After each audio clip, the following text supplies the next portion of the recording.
Legal, vamos iniciar. Boa tarde a todos os presentes. Muito obrigado pela presença em mais um painel aqui do nosso Privaton, projeto inovador. Aqui é um start de algumas ideias, né, Luísa, que nós temos de disrupção, de troca de informações, conteúdos totalmente diversificados. E hoje estou aqui com a nossa colega, minha colega lá do Mato Grosso do Sul, Campo Grande, Luísa Fachin, né? Fachin, é mais chique, né? Luísa Fachin. Então, vamos iniciar hoje esse tema extremamente relevante, né? Podemos falar sobre a LGPD, a discriminação algorítmica, tema de profundo estudo aí da Luísa, e ninguém melhor do que ela para se apresentar. Então, por favor, Luísa, o espaço é seu, se apresente aí para a gente te conhecer melhor. Opa. Muito prazer, pessoal. Meu nome é Luísa Fachin, como o Ricardo mencionou. Estou muito feliz e honrada pelo convite. O Ricardo é muito querido, como nossos outros colegas palestrantes predecessores já falaram um pouco do quão acolhedor ele é, nosso querido presidente da ANAD, associação da qual eu faço parte com muito gosto. E a temática de hoje tem se tornado cada vez mais popular. Mas a minha intenção é mais um bate-papo, uma provocação, um desejo de plantar em vocês uma pulguinha atrás da orelha. Que vocês passem a questionar as decisões automatizadas, que passem a cobrar os legisladores, que passem a cobrar os doutrinadores a refletir sobre a temática. Espero que o tempo seja suficiente. Se não for, vocês fiquem à vontade para me procurar nas redes sociais. Vamos continuar esse bate-papo. Afinal, nada melhor do que o colaborativismo e a troca para a gente crescer. Bom, algoritmos. Algoritmos são meras opiniões embutidas no código. Como eu disse, a temática tem se popularizado recentemente. E por que isso? Com o escândalo da Cambridge Analytica, na época das eleições americanas de 2016, Alexander Nix, o então dono da Cambridge Analytica, mencionou que ele conseguiria predizer todas as personalidades dos estadunidenses. Como? A partir de um teste chamado Big Five. Esse teste já é muito famoso nos recursos humanos, nos testes de personalidade, e esse teste avalia 5 traços. A abertura do cidadão a experiências e aventuras, responsabilidade, extroversão, agradabilidade, irritabilidade. Então, de acordo com o que você curtia no Facebook, que era a ferramenta mais utilizada, o algoritmo conseguia predizer com precisão qual era a sua personalidade. Era tão impressionantemente preciso que, com apenas 10 curtidas, ele conseguia decifrar quem você era muito melhor do que seus colegas. Com 150 curtidas, ele conseguia te decifrar melhor do que seus pais. E com 300 curtidas, ele conseguia te decifrar melhor do que seu parceiro e esposo.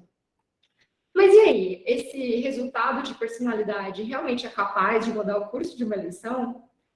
E o que aconteceu na época desse escândalo? Milhares de anúncios foram publicados diariamente e eram moldados com relação aos medos, necessidades, as emoções das pessoas, as preferências que elas tinham, né? E isso tudo definia qual anúncio ia ser mostrado, ia parar na timeline dessa pessoa. E a Cambridge Analytica usou um app que não tinha só permissão para avaliar a personalidade a partir das curtidas e das pegadas que as pessoas deixavam nas redes sociais, mas também avaliar os amigos dessas pessoas.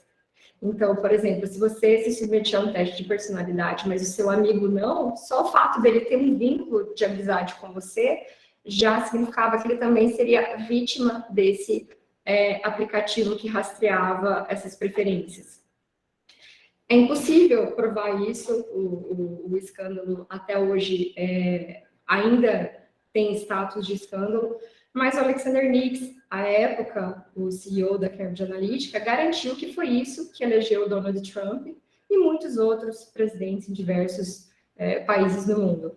Especialistas, whistleblowers, né, os delatores que trabalhavam na Cambridge Analytica, dizem que o algoritmo mudava o comportamento das pessoas. Então, ao mesmo tempo que ele conseguia predizer, prever, ele conseguia mudar. Por quê? Porque a empresa sabia quais mensagens às quais o cidadão seria suscetível, quando ele veria essas mensagens, quando seria o melhor momento para ele consumir essas mensagens, e quantas vezes ele precisaria vê-las para direcionar o pensamento dele para mudar alguma coisa. Então, vejam como é grave, porque algo como uma eleição num país democrático ser alterado fundamentalmente a partir de um algoritmo que não só predizia, mas moldava o futuro. Pois bem, escândalo à parte, a questão dos algoritmos foi se intensificando, documentários surgindo, livros, as pessoas foram se interessando, mas a realidade é que há muito tempo, muito antes de 2016, os algoritmos já estavam em toda parte. Videogames, o seu GPS, sua caixa de e-mails, o seu filtro de spam na sua caixa de e-mails, é um mecanismo de inteligência artificial para separar o joio do trigo, o seu feed no Instagram, quais anúncios vão aparecer para você, transações bancárias e comerciais. Isso você já sabe. Porém, a questão de separar os vencedores e os perdedores. Se vocês pararam para pensar sobre isso, quem são os winners, quem são os losers? Porque os vencedores, eles ganham vagas de emprego, eles ganham um score de crédito mais positivo, eles ganham descontos em planos de saúde, e os perdedores, por outro lado, sequer conseguem a entrevista, porque o mecanismo de inteligência artificial age no processo de recrutamento e faz com que essa pessoa não seja sequer considerada para uma entrevista de emprego. Os perdedores pagam mais por um plano de saúde. Hoje em dia, a inteligência artificial é somente um termo glamouroso para uma equação. É um algoritmo que coloca dados em sistemas feitos por humanos. Então, de artificial não tem nada. Esqueço aqueles filmes que a gente vê, Matrix...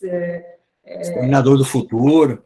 Exterminador do Futuro, aquela consciência independente de ética ou moral, mas aquela consciência independente. Não, são dados feitos por... dados alimentados por humanos em sistemas que vêm com padrões e resultados que respondem a questões muito específicas. Então, tudo bem, a gente cresce, evolui, a tecnologia traz muita coisa boa, a dificuldade traz inovação, a inovação, né? Tudo isso que a gente já sabe. Mas os limites? Esses limites são muito restritos, não tem moral na inteligência artificial, não tem ética, não tem consciência intrínseca. Nós criamos a inteligência artificial, nós somos responsáveis por ela. Nós somos responsáveis pelas escolhas que ela faz. Então, muito embora seja, uma equação, essa equação não é objetiva, ela não é livre de vieses, ela não é livre de preconceitos. Então, nós precisamos parar de achar, caso alguém aqui ainda ache, mas os leigos principalmente, que é objetivo, que é matemática, não é meramente matemática. Então, vamos lá, superado. Então, por que é importante a gente falar sobre isso? Como e quando esse viés tecnológico afeta a nossa vida cotidiana e as nossas normas sociais? Vou contar uma historinha para vocês. Em 2014, o governador do estado do Maine, nos Estados Unidos, Paul LePage, não sei como pronunciar o nome dele, ele encontrou 3.650 transações financeiras em que os recebedores de um benefício social, similar à Bolsa Família, era o TANF, Temporary Assistance to Needy Families, é uma assistência temporária para famílias em estado de necessidade. E ele encontrou esses recibos, esses dados públicos, né, dos relatórios do benefício, em que os recebedores, cidadãos, sacaram o benefício nos ATMs, os caixas eletrônicos deles, dentro de lojas de cigarro, bebida, lotérica, aquelas conveniências que eles têm, que vendem cigarro, bebida e bilhetes de loteria. E ele começou a alardear por aí que os cidadãos estavam fraudando os pagadores de impostos, porque estavam comprando bebida, bilhete de loteria e cigarro com benefício social. E essa história pulou. E aí o legislativo do Maine promulgou uma lei que obrigava os cidadãos beneficiados a guardarem os recibos de tudo que eles compravam por um ano. Além disso, veio uma outra lei agora por iniciativa do próprio governo, do próprio governador, impedindo que os cidadãos sacassem o benefício fora do seu estado de origem. É óbvio que essas legislações não foram feitas para funcionar, não foram feitas em prol do cidadão, mas sim para carregar mais estigma nos programas sociais, para reforçar uma narrativa cultural de que aqueles que acessam os benefícios sociais são preguiçosos, são criminosos, são perdulários, são viciados e gastam o dinheiro do benefício com loteria, bebida e cigarro. Isso é o perigo da discriminação algorítmica, não só da gente alimentar erradamente a equação, mas como interpretá-la erradamente também. Então, assim, é um poder muito grande de reforçar os nossos preconceitos inatos e nos fazer ver o mundo em contextos divididos. E o problema é que hoje, com a tecnologia, isso pode acontecer numa escala ampla, em um ritmo muito rápido, muito rápido. Como que acontece? A discriminação se manifesta principalmente através de dados que a gente usa, os inputs ou as entradas que a gente permite que os computadores realmente considerem, e a perpetuação desse cenário de caixa preta, é o chamado black box. O que é isso? Quando você permite que uma decisão automatizada seja tomada e chegue a uma conclusão sobre a qual você não tem gerência alguma, não sabe perscrutar quais são os inputs, interpretar quais são os dados que foram considerados como atributos, você tem uma situação de black box. Tem uma autora muito proeminente nessa temática, chama Cat O'Neill. Tem livro dela aqui. Posso ver? Armas de destruição matemática. Ela faz um trocadilhozinho. A Elizabeth, eu ia indicar para a Elizabeth. Elizabeth, esse livro é maravilhoso, né? Weapons of Math Destruction.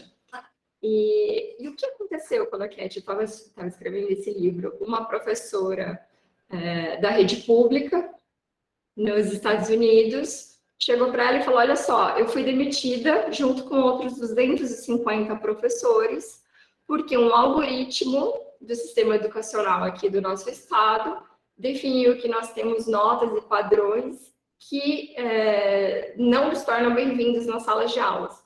Eram professores muito bem quistos pelos alunos, super admirados pelos professores, inclusive bem avaliados internamente pelos próprios principals, pelos diretores das escolas.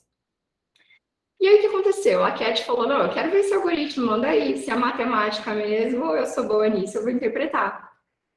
Ela não conseguiu os dados.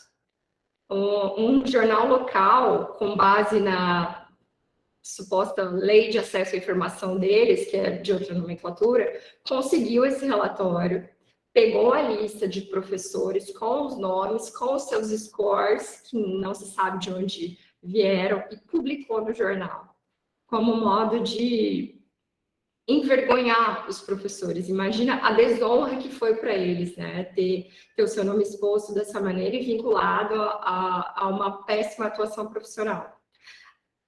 Com base na mesma lei de acesso à informação, a Cat pediu os relatórios para poder analisá-los e teve um acesso negado. E aí o que aconteceu? Ela chamou um especialista em padronagem, pegou os dados que ela tinha, que não eram muitos, e eles tentaram criar um mecanismo.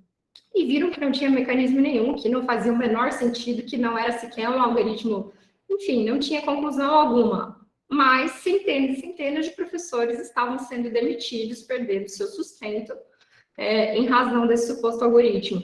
E quando os professores ligavam na Secretaria de Educação ou órgão similar para saber, a resposta que eles tinham é matemática, é um algoritmo, você não vai entender.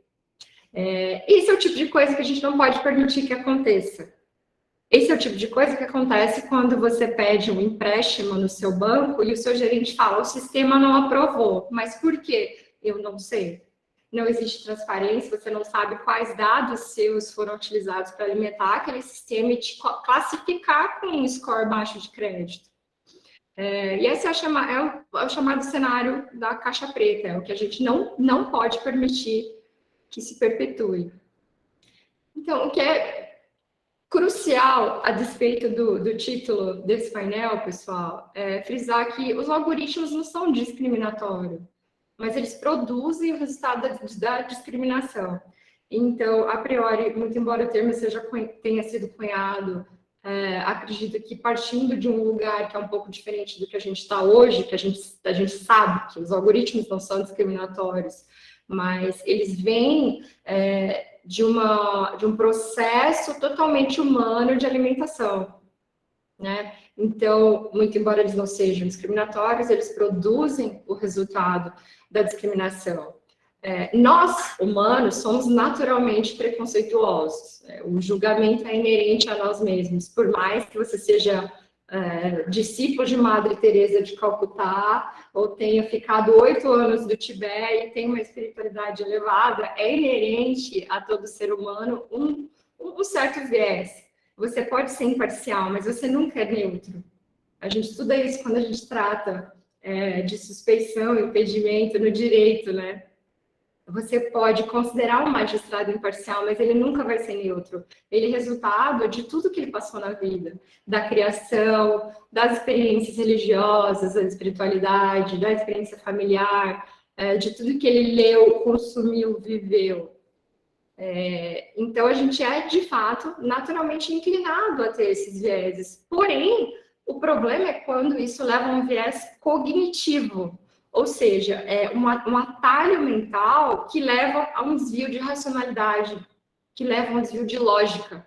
É um erro sistemático sobre como a gente enxerga o mundo, né? Então, por exemplo, eu pegar dados que representam 0,03% dos cidadãos que recebem um benefício social e classificar isso como algo nefasto que prejudica todos os outros cidadãos que recebem esse benefício social. Então, esse viés cognitivo que é o que tem que ser propagado a partir do momento que a gente permite que esse equívoco interpretacional, ou então a discriminação algorítmica, continue.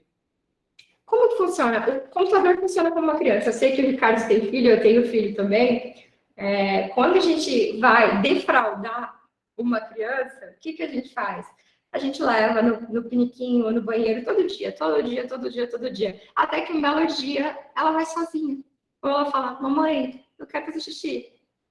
Então ela não precisa mais usar fralda. Você ensina, você coloca aquele hábito todo dia. A mesma coisa quando você vai fazer dormir, a mesma coisa quando vai comer sozinho. Os computadores funcionam como as crianças. Então, assim como a gente ensina repetidamente algumas coisas, e a gente espera que as crianças aprendam e façam por si, a inteligência artificial é muito similar. Então, a gente ensina os computadores sobre inputs. Aí a gente mostra o que a gente quer que seja feito repetidamente. E, eventualmente, o computador vai agir de acordo sem ser induzido. Aí ele vai começar a agir sozinho. Agora, imagina como é pernicioso se o que a gente ensina está carregado de algo que não é necessariamente positivo ou esperado. Então, assim, muito embora os cientistas da computação defendam que a mineração de dados elimina os vieses humanos da inteligência artificial, a verdade é que um algoritmo só pode ser tão bom quanto os dados dos quais ele se alimenta e dos quais aprende. Se os dados forem insuficientes ou equivocados, a conclusão vai ser equivocada. Bate o pé na quina da mesa e solta um palavrão para ver se seu filho não começa a repetir. Vai ser a palavra favorita dele. Então, o que a gente precisa? A gente tem que lembrar que as crianças se espelham o nosso comportamento, né? Então, o algoritmo é a mesma coisa. Machine learning, deep learning, Não adianta você querer, essa é para o Matheus que está nos assistindo, não adianta você brigar com o seu corretor ortográfico se você está escrevendo errado, ensinando o seu machine learning errado. Você tem que corrigir antes de apertar o enter, porque ele está aprendendo com você, a partir do que você escreve todo dia. Então, o que a gente precisa para fazer um algoritmo? Bom, se algoritmos são opiniões embutidas num código, a gente precisa de dados. O que são dados? O que aconteceu no passado, uma experiência predecessora. E uma definição de sucesso. O que você está buscando e, frequentemente, esperando obter. Então, pessoal, não são objetivos. Você considerar que os algoritmos são objetivos é um truque de marketing. Você confiar que os algoritmos terão poderes decisórios inquestionáveis é um truque de marketing. Também é um truque de marketing intimidar, confiar ou temer algoritmos porque você confia em matemática. É o que aconteceu com a entrevistada da Cat O'Neill, aquela professora. Olha, a gente não pode te dizer porque você foi demitida, porque você não vai entender. Mas confia, porque é matemática. A matemática não erra. Não é matemática, né? O algoritmo não é só uma questão de equação matemática, é uma questão política também. Então, a inteligência artificial toma esses nossos inputs, como as crianças, e as usa para imitar os nossos preconceitos, que a gente chama de bias, os nossos vieses. Então, o treinamento de dados não reflete necessariamente a realidade. Por quê? Se você mostrar, por exemplo, no sistema de reconhecimento facial, você mostra só rostos de pessoas brancas, só. Ela vai ter problemas para identificar pessoas asiáticas, pessoas com pele mais escura, latinos. Então, mesmo quando refletir a realidade, pode ocorrer da inteligência estar refletindo preconceitos de larga escala que já estão enraizados nos nossos vieses sociais. E aí as minorias, que já são frequentemente ignoradas em políticas públicas, em legislações, em tudo que acontece, quando a inteligência artificial está sendo feita, acaba sendo um risco notável, né? Então, assim, se você é uma pessoa negra, a probabilidade de você ser identificado por um sistema de reconhecimento artificial que identifica você como criminoso só com o fato de você ter a pele negra é enorme. E a probabilidade de estar errado também é enorme, só pelo fato de ter a pele negra. Então, por exemplo, quando a inteligência artificial aprende de dados filtrados inexatos, é trágico. Em 2016, a Microsoft lançou um sistema, eu não me recordo o nome, que deveria aprender com as conversas das pessoas online, com bate-papos. Em 16 horas, ela concluiu que equidade e feminismo eram a mesma coisa, e ela também entendeu que feminismo era a mesma coisa que câncer. Tudo isso a partir de uma interpretação tirada de dados que vieram da conversa de seres humanos. Então, quando a gente submete a inteligência artificial a aprender de dados não filtrados, ela não produz resultados lógicos, ela não produz resultados úteis, não produz resultados neutros.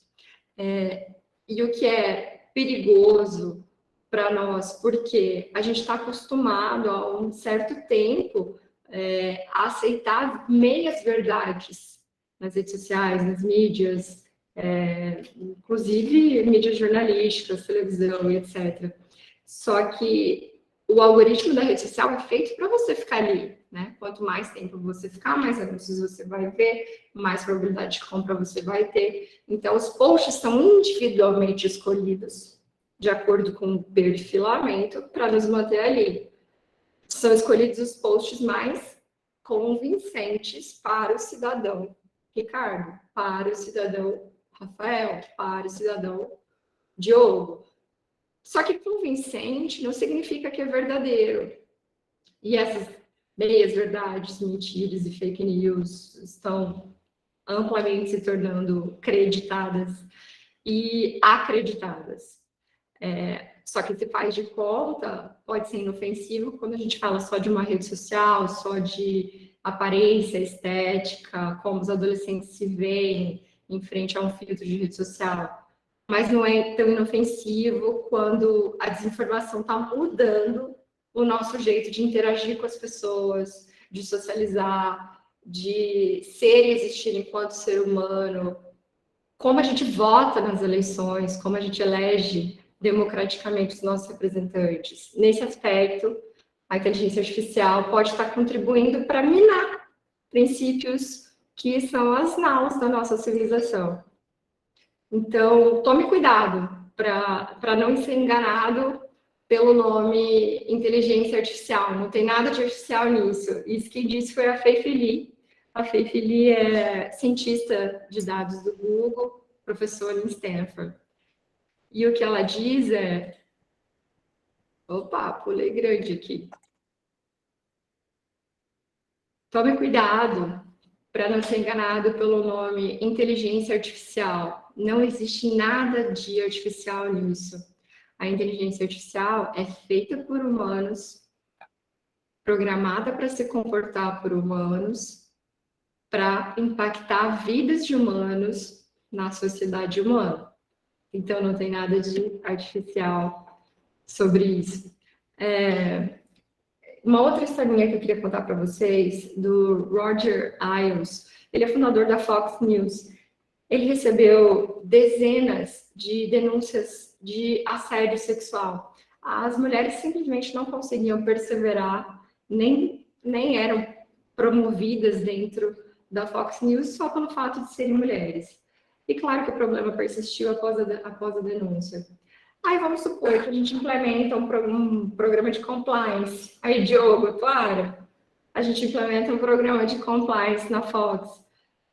O que a Fox deveria fazer? Se eles alterassem o processo de recrutamento e adotassem um via machine learning, como que eles fariam?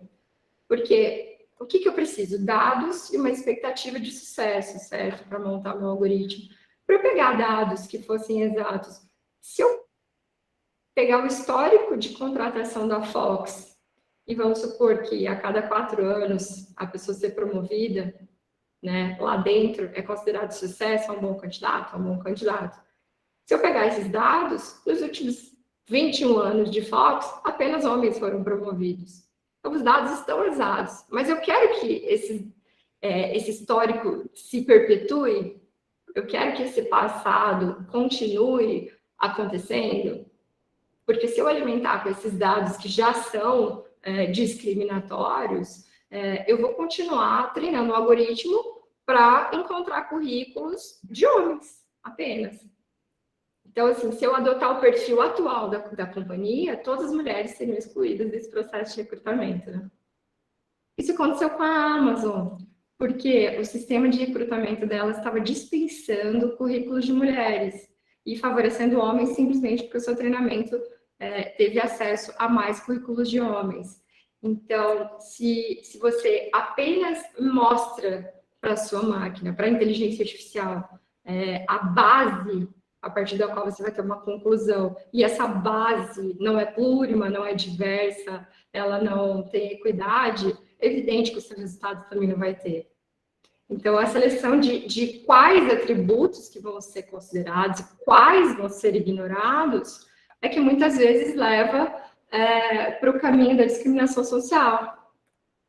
Então, os algoritmos não tornam as coisas justas atualmente. Eles repetem as práticas predecessoras, as anteriores. Eles repetem os nossos padrões. Eles automatizam o status quo. Então, se nesse exemplo da Fox eu utilizasse os mesmos dados anteriores, por mais que o objetivo do recrutamento fosse abrir espaço para mais mulheres crescerem na empresa, o algoritmo ia aprender com o histórico de segregação, né? Então, por exemplo, aquele software da piscadela de câmeras fotográficas, algumas câmeras têm aquele mecanismo de identificar quando a pessoa está piscando. E se você está piscando, você não consegue tirar a foto, né? Você fica com aqueles quadradinhos no rosto. Só que quando esse sistema de inteligência artificial foi criado, rostos de pessoas caucasianas foram usadas para identificação. É um reconhecimento facial, né? Então, imagine quando esse sistema chegou nos países asiáticos e as pessoas não conseguiam fotografar quando o sistema de identificação de piscadas estava acionado, porque a todo momento o sistema estava acionado achando que os asiáticos estavam piscando. Então, aquele documentário Coded Bias se iniciou com um retrato similar. Uma pesquisadora negra da área de inteligência artificial notou que apenas quando ela colocava uma máscara branca sobre o rosto dela é que o sistema reconhecia os traços dela. Né? É chocante esse documentário. Então, a própria Alexa da Amazon falha em reconhecer alguns sotaques. O Google Translate, em algumas línguas, por exemplo, turco, finlandês e chinês, eles pegam pronomes neutros e, para determinadas profissões, eles traduzem apenas para o masculino. Então, por exemplo, ele é médico. Posso não ter um pronome como ele ou ela, mas falou que é médico, ele já presume que é homem e só coloca a tradução no masculino.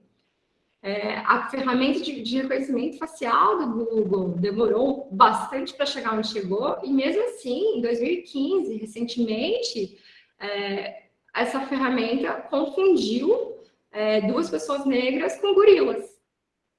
Então, um algoritmo de predição de crimes que classifica pessoas negras como prováveis reincidentes, usar isso um dobro de vezes do que em pessoas brancas, é um dado muito alarmante, e é um dado real. 2 vezes mais, só pelo fato de serem pessoas negras.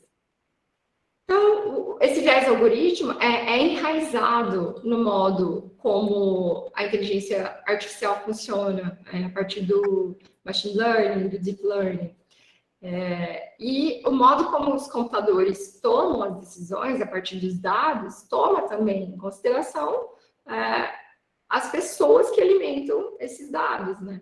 Então, as escolhas humanas, elas podem ignorar as fontes de dados sobre diferentes comunidades, e mesmo sem malícia, só pelo fato de eventuais programadores não terem determinadas experiências ou não terem cautela de acolher determinadas comunidades, a inteligência artificial acaba sendo utilizada para marginalizar minorias que já são prejudicadas.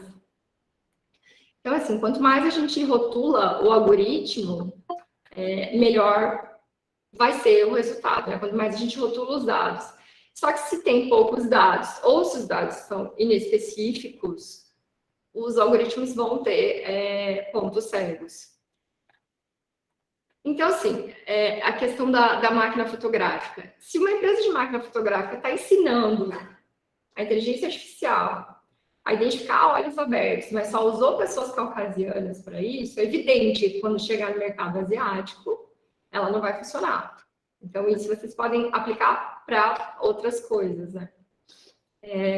E o que me assusta é que o nosso mundo não é perfeito, né? Então, essa automatização do status quo só seria interessante se o nosso mundo fosse perfeito. Como não como a gente tem uma visão da inteligência artificial a partir da experiência dos programadores, a sociedade acaba ficando cada vez mais segregada. E a inteligência artificial não está só prevendo o que vai acontecer, ela está nos moldando. E um grande dado de hoje em dia é a falta de confiança, né? O Watson, não sei se vocês já ouviram falar, é um sistema que auxiliava médicos oncologistas no diagnóstico de câncer.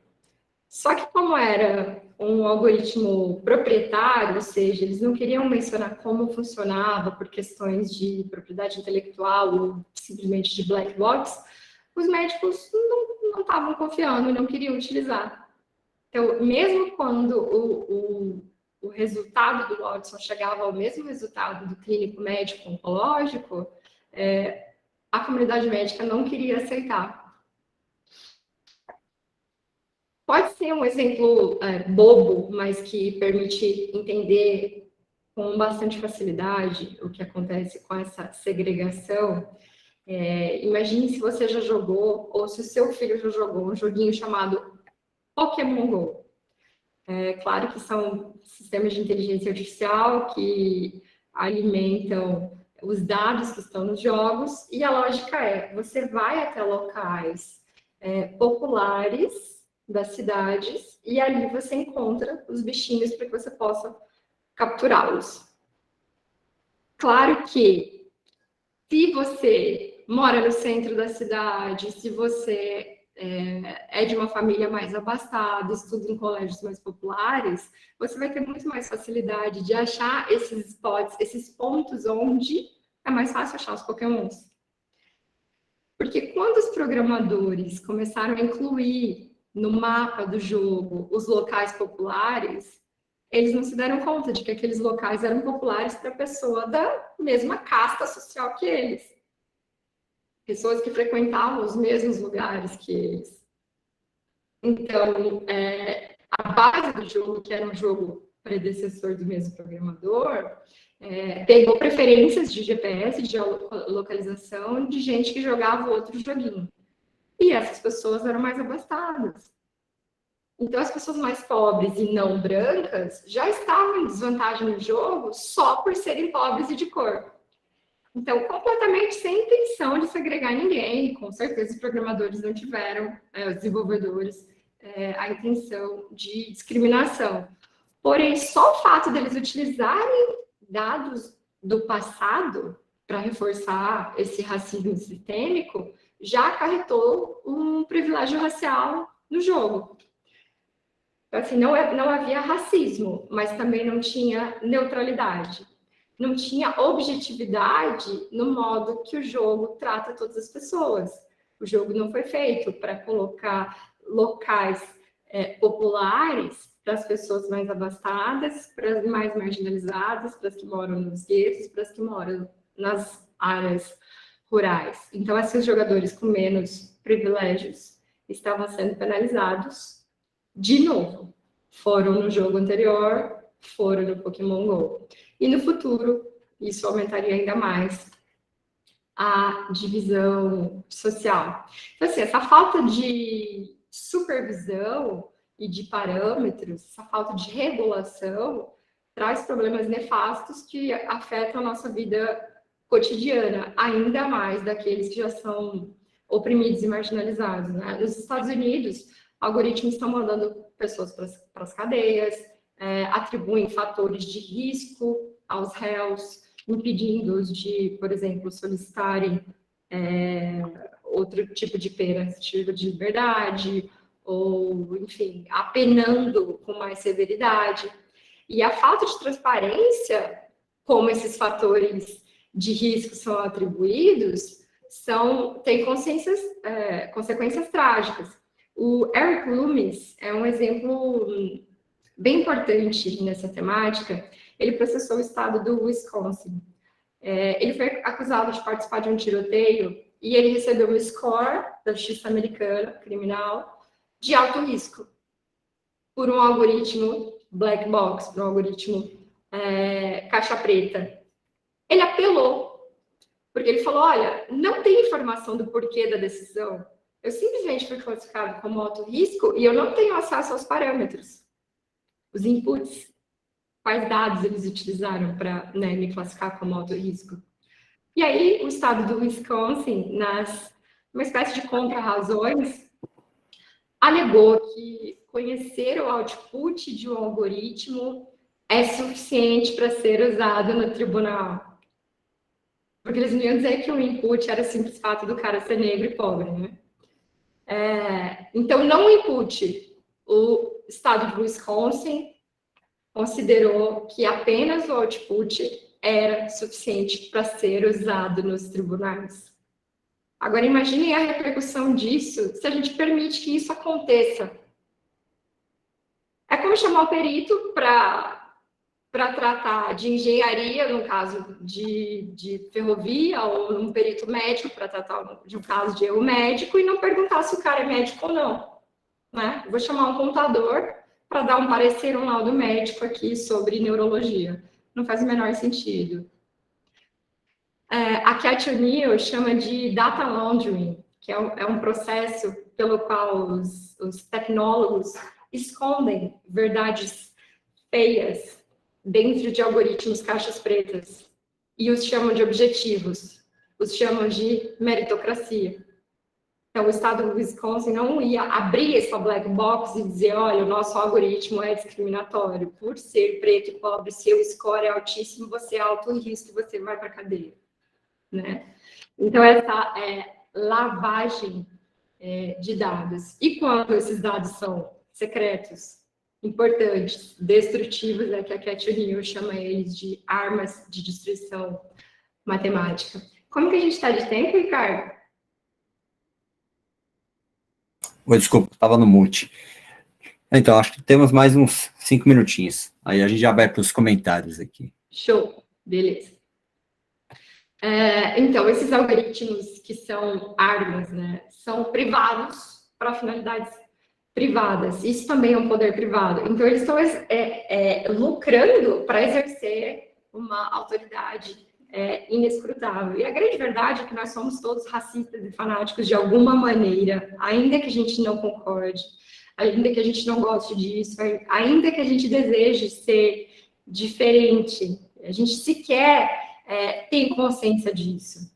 Então, por isso que é importante esse trabalho de insistentemente tirar o véu sobre os algoritmos, porque a gente está tirando, de fato, o véu sobre os nossos próprios vieses, né?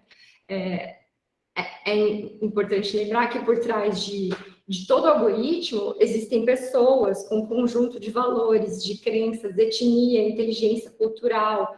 Tudo isso desempenha um papel fundamental no desenvolvimento da inteligência artificial. Então, assim, mesmo que os erros não sejam intencionais, o potencial lesivo é tremendo.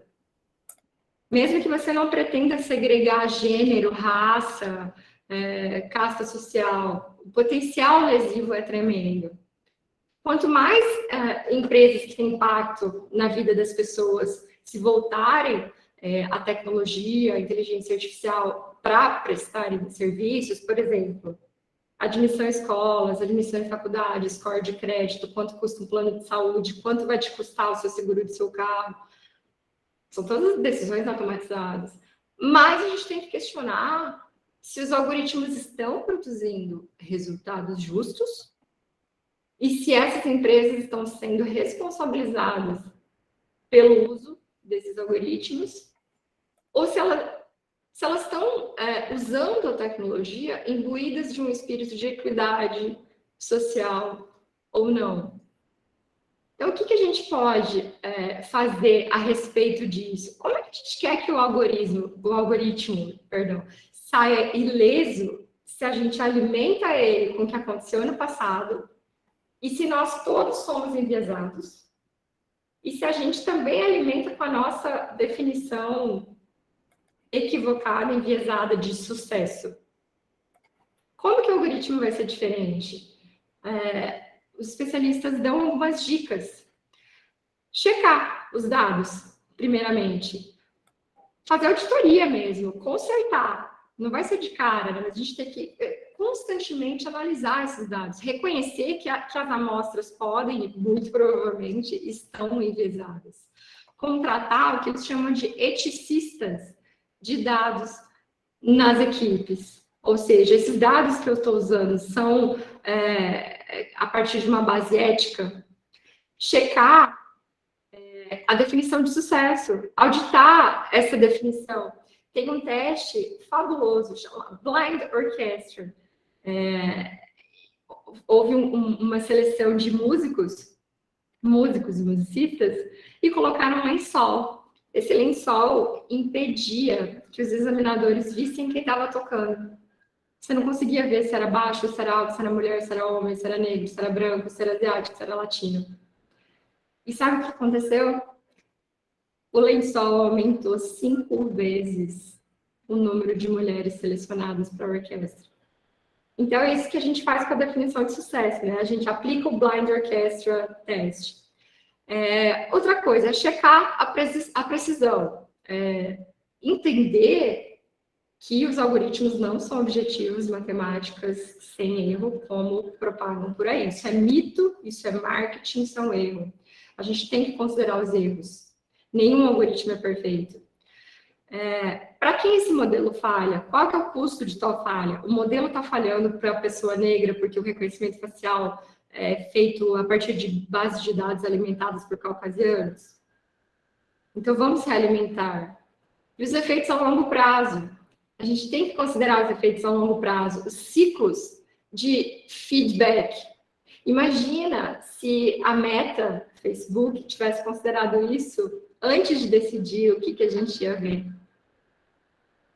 Então, pessoal, para concluir, o que fica é que os cientistas de dados não são árbitros da verdade, nem podem ser, e não podemos permitir que eles sejam.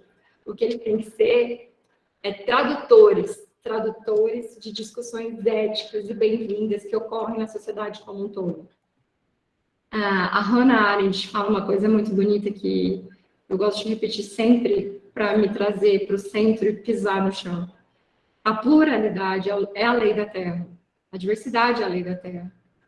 Então, nesse ambiente de profusão, de startups, direito digital fervilhando, proteção de dados por aí, cursos, vocês aqui é um exemplo notável disso, né? O interesse das pessoas por decisões automatizadas. Então, nesse ambiente, nesse paradigma, recai sobre nós, sobre vocês que estão interessados nisso. Exigir o uso de dados transparentes, o uso de dados de origem adequada, o desenvolvimento de algoritmos explicáveis, auditáveis. Precisamos incitar nossos legisladores a promulgarem decisões que protejam cidadãos, claro, sem ferir a criatividade, aí com devido respeito aos colegas startupeiros. Ter consciência de que a discriminação não afeta só o resultado do presente, mas estabelece precedentes para o futuro, molda o futuro. Se eu permitir que aquele prejuízo, preconceito, aquele viés seja utilizado como base, essa situação vai se perpetuar no futuro. Eu vou moldar uma força de trabalho do futuro se eu permitir que o meu recrutamento atual seja com base no predecessor. Então, os cidadãos precisam entender que não existe objetividade e certeza matemática nos algoritmos. Essa consciência não é um teste de matemática, é uma questão política. É isso que eu vim falar para vocês, espero que eu tenha plantado aquela semente da dúvida e a pulguinha atrás da orelha, para que todos possamos sempre questionar, uma ótima ferramenta, para que possamos sempre questionar a utilização dos algoritmos, as decisões automatizadas, os senhores criadores e programadores, que muitas vezes levam seus vieses para a programação. Então, espero que a gente consiga fazer isso juntos. Isso aí. Muito legal, Luísa, excelente. Eu acho que uma discussão como essa a gente tem que realmente absorver primeiramente o conteúdo, né? Então, acho que você conseguiu trazer exatamente vários casos, né? Várias citações, que eu acho que é muito importante.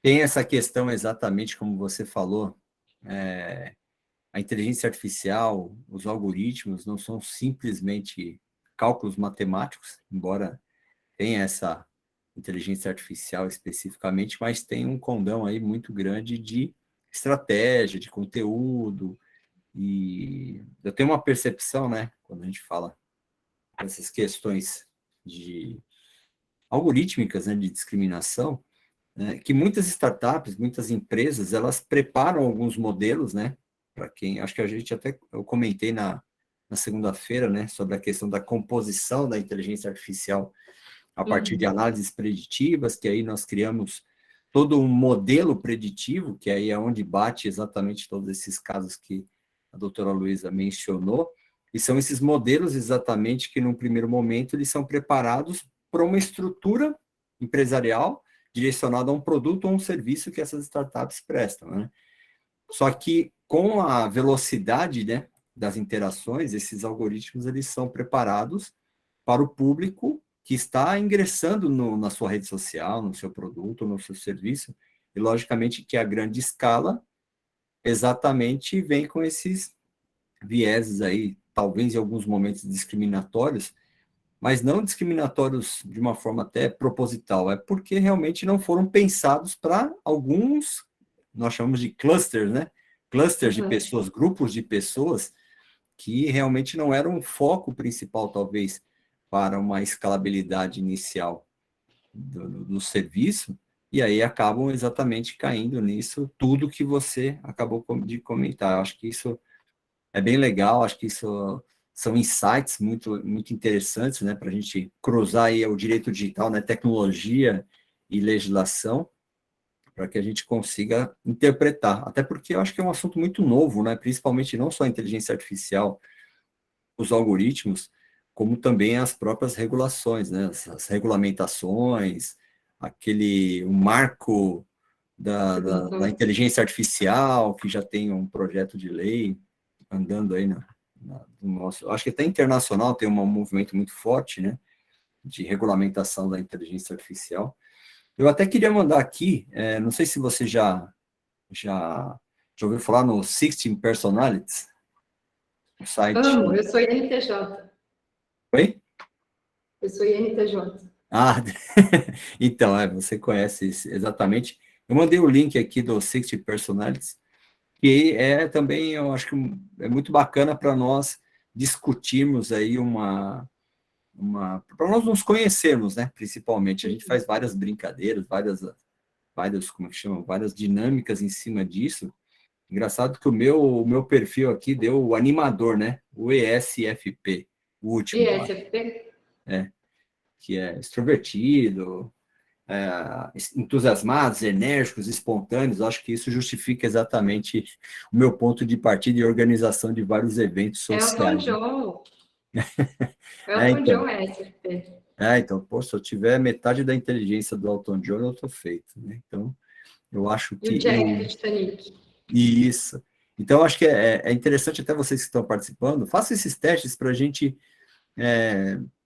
experienciar e colocar tudo em prática, tudo isso que a Luísa comentou agora. Exatamente, são coisas, nada melhor do que a gente sentir na pele, como nós somos monitorados, essa questão do 16 Personalities, na verdade, toda a estrutura do Big Five. Eu tenho até uma experiência não muito boa com relação a isso, porque justo quando eu criei um produto específico de inteligência artificial na época, foi justamente quando teve esse programa da Cambridge Analytica, e a gente usava inteligência artificial da própria conceito do Big Five, né, que são cálculos extremamente matemáticos e avançados. E aí eu falei, caramba, um produto que já nasceu, não dá para vender com esse argumento, né, porque já ficou queimado na praça. Então, a gente transformou isso totalmente para trazer. Então, bacana, eu acho que era só essa colocação que eu queria fazer. Se alguém quiser fazer alguma pergunta, aproveitar para a Luísa, alguma colocação. Enquanto o pessoal pensa aí na pergunta, abre a câmera aí, pessoal, vamos conversar.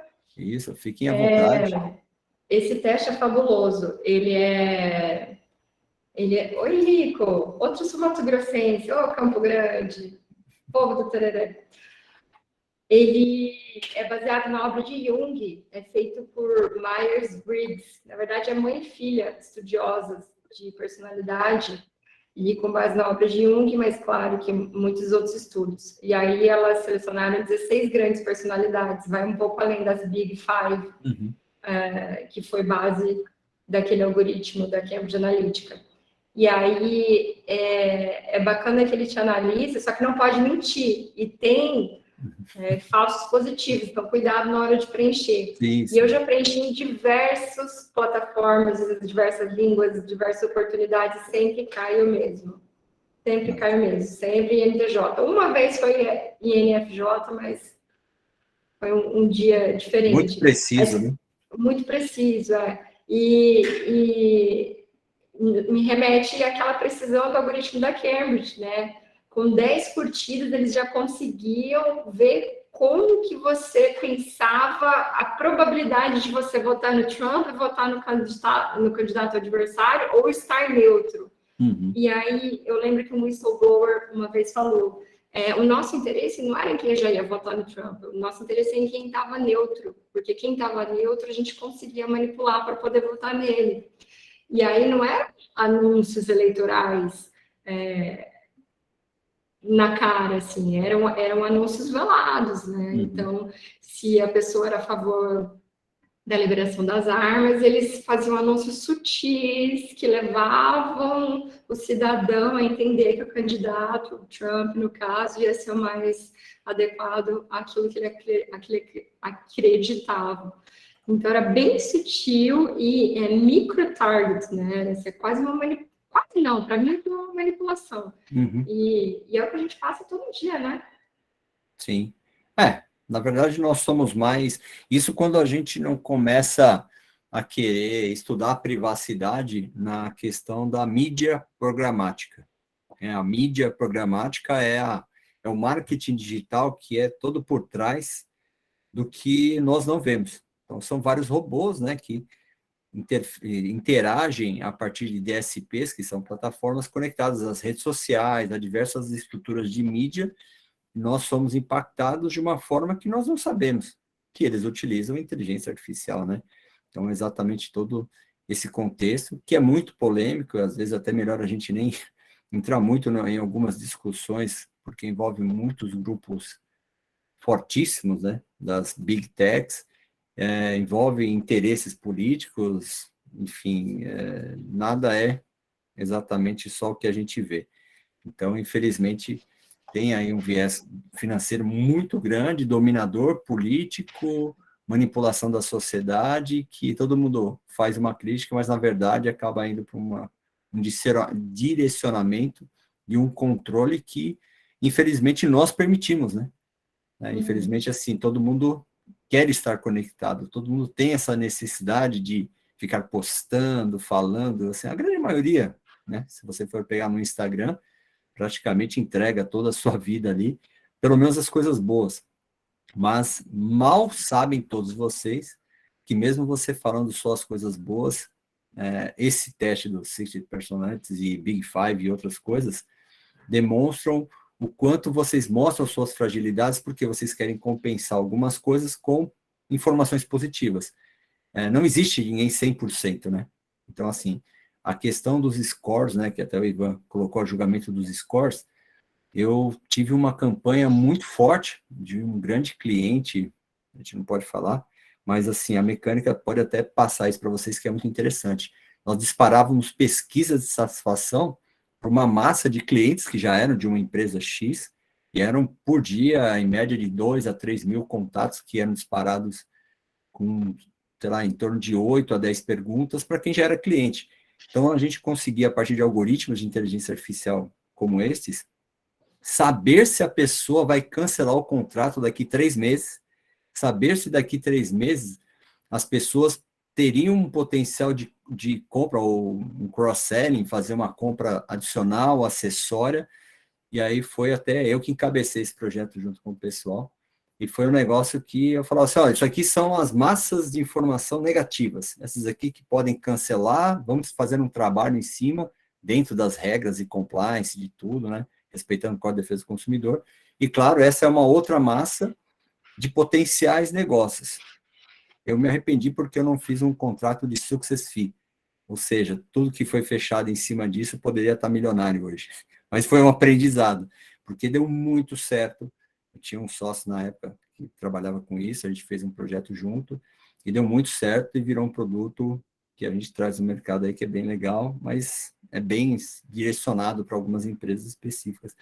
Para vocês entenderem o poder que é a inteligência artificial, essas informações, e é possível, sim, fazer dentro das regras de boas práticas, respeitando a privacidade, proteção de dados, e, assim, todo mundo faz, e aí, assim, as empresas, logicamente, que são sérias, acho que nós estamos aqui sempre prestando contas com empresas sérias nesse sentido, mas imagina o quanto isso acontece com empresas que não são sérias, né?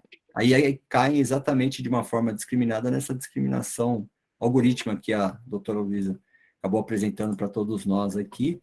Então, é por isso que eu acho que esse seu conteúdo que você passou para nós aqui é extremamente valioso, vai ficar gravado, quem quiser assistir novamente.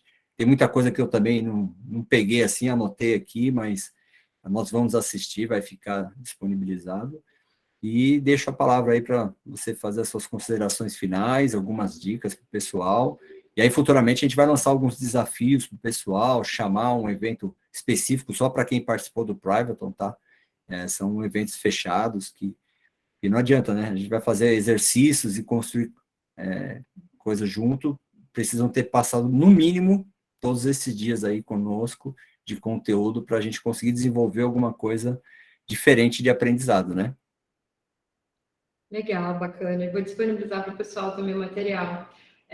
Só respondendo o pessoal, a Elizabeth, sim, necessidade de revisão humana justificada. Inclusive, a Lei Geral de Proteção de Dados nos garante esse direito. Então, já existe gente postulando isso judicialmente, mas espero que cada vez mais.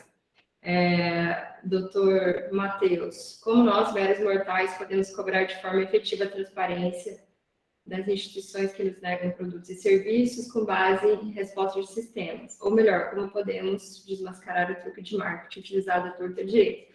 Bom, não existe receita mágica, né? Mas algumas sugestões. Primeiro de tudo, sair da postura de meros mortais. Nós somos os destinatários dos produtos e serviços. Então, nós aqui temos que ter as cartas do jogo, as regras do jogo são para nós.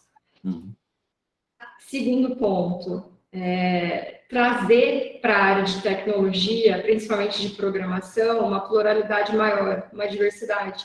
Porque se você traz as ideias, as experiências, as visões das pessoas mais diversas para o campo da programação, eu vou ter um algoritmo, uma inteligência artificial que parte de bases mais coesas e mais propensas à equidade. Agora, eu quero só pegar gente branca, da FAAP, grandes faculdades, vou pegar só a coxinha e colocar para programar um algoritmo. Que visão que eles vão ter de diversidade? Que visão que eles vão ter da necessidade de segurança do gueto? Que visão que eles vão ter daquela mãe de família com 5 filhos que mora no final da cidade? Então, a gente tem que trazer essas pessoas para perto, tem que oportunizar, e não é difícil. É uma questão de vontade política muito mais, né? Como a Cat O'Neill diz, eles pintam esses erros dessas verdades feias, escondem sob o manto da meritocracia. E a questão de truque de marketing, etc., isso acho que passa muito por políticas públicas, por legislação, mas é aquela velha coisa, né? A gente não cobra as coisas básicas do nosso legislativo, então, pelo menos que a gente cobre das empresas, né? Agora, das empresas privadas. Agora, se você não lê sequer as autorizações e as permissões de um aplicativo que você usa para tratar da proteção dos seus dados pessoais, do seu telefone, onde estão as fotos da sua família, aí, né, você quer questionar outras questões de privacidade e algoritmo, aí fica um pouco complicado, mas então tudo passa pela educação e a consciência. Então, a consciência de que existe, de que de fato não são objetivos, de que é nosso direito essa explicação, esse movimento todo de regulamentação da inteligência artificial que a gente tem visto no mundo nos últimos 2 anos, são todos passos essenciais. Eu vou dividir aqui para vocês, eu coloquei os nomes de 3 livros que eu acho bastante importantes, e meu e-mail pessoal, rede social pessoal e meu LinkedIn. A gente pode conversar por lá. Estão vendo? E depois, se você puder também compartilhar o material, aí a gente disponibiliza e manda para o pessoal lá. A gente vai deixar lá no site da própria COG. Beleza, eu vou mandar para o doutor Ricardo, mas também, se quiserem me pedir nas redes, fale comigo que aos pouquinhos eu vou mandando. Printaram aí? Uhum. Aí.